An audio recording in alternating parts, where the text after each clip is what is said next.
Ya, kembali lagi di Newsroom pemirsa, kami masih membahas sekolah swasta dalam pendidikan nasional. Bu Ledia, saya mau tahu tanggapan Bu Ledia mengenai apakah sekolah swasta dapat memberi kontribusi besar dalam dunia pendidikan selama ini, dan seberapa penting seharusnya peranan yang diberikan pihak swasta dalam hal ini? Kalau kita lihat ya, justru sebelum Indonesia merdeka, sekolah swasta duluan loh yang banyak. Justru mereka memberikan kontribusi yang banyak dan besar bagi sistem pendidikan kita, dan bahkan mereka menghasilkan lulusan-lulusan yang luar biasa. Dan beberapa lembaga pendidikan itu bahkan mencita-citakannya mendirikan sekolah-sekolah itu dalam konteks untuk menjaga kemerdekaan.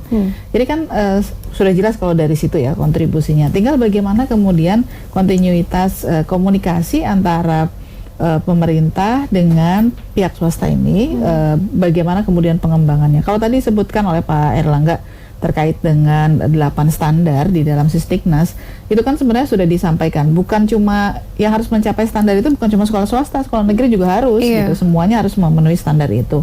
Problemnya ketika kemudian tadi kita mau mengubah sistem kok ujian nasional misalnya, bukan sekedar mengubah ujian nasional menurut saya. Mindsetnya yang kemarin itu kan dari sejak awal memang yang dilakukan adalah evaluasi.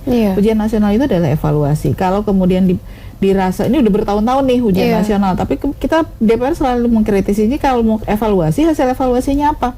Ternyata kan yang dievaluasi cuma siswa, bukan sistem pendidikan di dalam sekolahnya, bukan kultur sekolahnya, bukan kualitas gurunya, sehingga yang ditarget diubah-ubah terus tuh. Ujian nasionalnya dibuat HOTS, padahal siswa tidak diajarin dengan high order thinking skill dan sebagainya. Jadi nggak tercapai memang karena tidak dievaluasi. Jadi sebenarnya bukan kegagalan ujian nasionalnya ANSI menurut saya, tapi kegagalan dalam mengevaluasi keseluruhan sistemnya. Nah, ini jadi bagian yang harusnya dijadi pelajaran ke depan. Nah, kita nggak bisa cuma sekedar mengevaluasi sekolah negeri saja. Tentu harus ada sekolah swasta, dan treatmentnya juga nanti akan berbeda. Kalau memang betul mau diletakkan assessment itu sebagai sebuah ukuran, maka harus dilihat mana nih yang sebenarnya masih sangat kurang. Katakanlah gini, mungkin bahasanya nggak enak, tapi kita perlu meletakkan ada clustering kan nih, yang mutunya masih kurang, ini masih begini, ini udah bagus sekali gitu ya. Nah, yang ini berarti treatmentnya harus lebih dibandingkan dengan yang lain. Nah, ketika treatmentnya harus lebih diperhatikan, sarananya mungkin harus ditambah, guru-gurunya harus dilatih.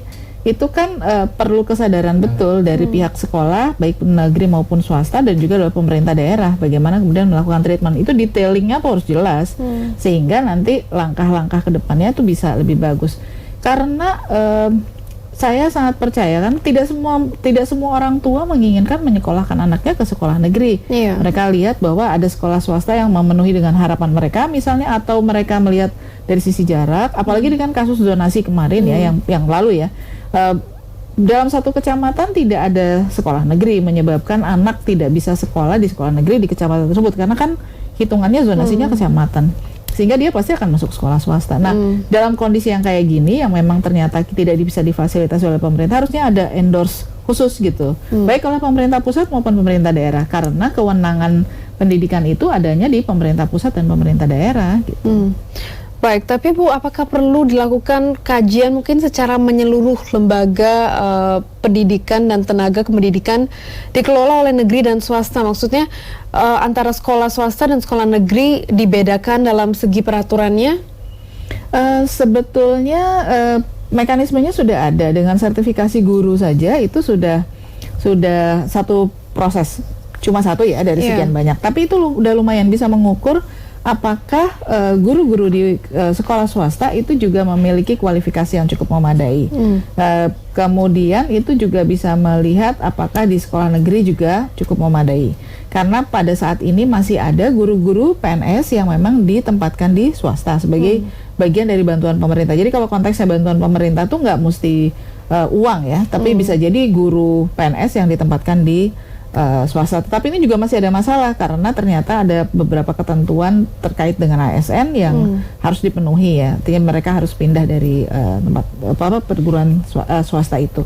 Nah, yang lain tentu dengan tadi, kalau memang betul assessment ya, kalau betul assessmentnya itu bisa merata dan bisa difahami, berarti ada tanggung jawab lain dari Direktorat Jenderal Guru dan Tenaga Kependidikan untuk memberikan pelatihan khusus pada guru untuk melakukan assessment ini, karena nggak semua guru punya kemampuan untuk melakukan assessment. Karena assessmentnya kalau Pak Menteri sampaikan di Komisi 10 Ini akan dilakukan oleh gurunya langsung, karena yang paling tahu tentang kondisi siswa dalam kondisi keseluruhan itu adalah guru. Nanti asesmennya itu ada yang asesmen berkaitan dengan USBN, ada asesmen yang berkaitan dengan mutu sekolah yang akan dilakukan secara nasional. Nah, dan survei karakter katanya gitu kan. Nah, ini masih harus didiskusikan dan didetailkan lebih dalam supaya nanti kemudian operator dari asesmen itu nggak mispersepsi. Kalau mispersepsi nanti kasihan anak-anaknya bisa disalah perlakuannya. Kalau salah perlakuan nanti efeknya ke depan lebih fatal gitu. Baik, Pak Erlangga mungkin bisa ditanggapi apakah setuju dengan kata Bu Ledia? Setuju betul bahwa sekarang Komisi 10 itu support betul ya Pak Menteri ya Nadiem ya, terhadap ide-ide baru, kebijakan-kebijakan baru yang sebenarnya ini adalah kita ingin harus berubah. Ya, berubah ke arah mana? Tata kelola pendidikan itu memang harus ditata sebaik mungkin ya, seefektif mungkin ya, dan seefisien mungkin ya. Barangkali mungkin sekarang kita evaluasi terhadap pelaksanaan proses pendidikan ya di masa-masa yang lalu. Misalnya sekarang khusus untuk RPP, rancangan pelaksanaan pembelajaran yang dulunya sangat begitu ribet ya, rigid ya, sampai berlembar-lembar sampai di atas 20 lembar, sekarang disederhanakan. Pada poinnya cukup poin pada yang pertama tujuan, kedua kegiatan, ketiga mungkin asesmennya apa kan gitu ya. Lalu kemudian zonasi juga relatif lebih longgar, lebih tidak bikin orang tua stres. Misalnya jalur prestasi dinaikkan menjadi 30%, orang tua yang memang sudah bersusah payah segala macam diberikan porsinya kan gitu. Anak-anak berprestasi dikasih porsi 30%, lebihnya 70% itu pakai zonasi.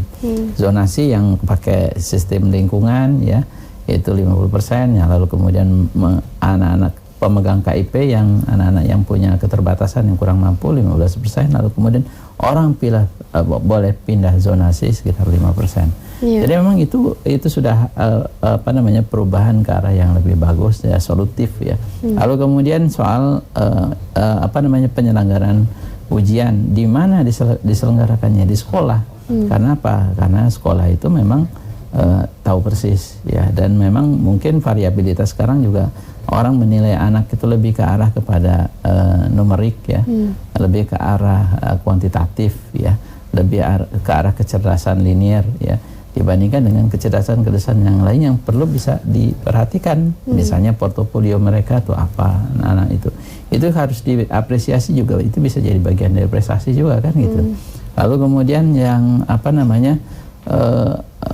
ujian nasional ya, ujian nasional bolehlah mungkin tahun 2020 meskipun biayanya lumayan cukup besar, tapi itu juga masih tetap ya, karena memang untuk melakukan perubahan secara drastis juga kan susah ya, atau kita juga harus perubahan itu secara gradually ya. Lalu kemudian tapi tahun 2021 ada perubahan yang betul-betul sangat signifikan untuk melakukan perubahan proses pendidikan yang ada di satuan pendidikan. Betul kata Ibu Ledia soal survei karakter, betul. Karakter jangan hanya kepada anak yang disurvei, tapi juga gurunya disurvei tentang karakter-karakter yang lain ya. Itu bisa disurvei, misalnya ya guru misalnya ada hal yang mungkin yang tidak patut dicontoh segala macam, tapi buat anak-anak ya survei tentang bagaimana efektivitas proses pendidikan yang ada di situ, misalnya kegotong royongannya gimana diciptakan, lalu kemudian tidak ada bullying, tidak ada kekerasan di sekolah, jiwa kasih, jiwa humanisnya terbangun apa enggak kan gitu ya. Jadi itu karakternya memang karakter yang Pancasilais, tapi tidak berarti anak itu bisa menyebutkan sila pertama, sila kedua itu apa, enggak, tapi bagaimana karakter itu ada. Baik. Ya, jadi disitulah yang kemudian kita tekanan ke depan ya. Jadi itulah perubahan. Perubahan sebenarnya pendidikan itu, perubahan itu nggak usah terlalu mengawang-awang. Perubahan itu ada di satuan pendidikan di sekolah. Baik Pak Erlangga, kami akan lanjutkan dialog ini setelah jeda yang satu ini. Pemirsa tetaplah di Newsroom.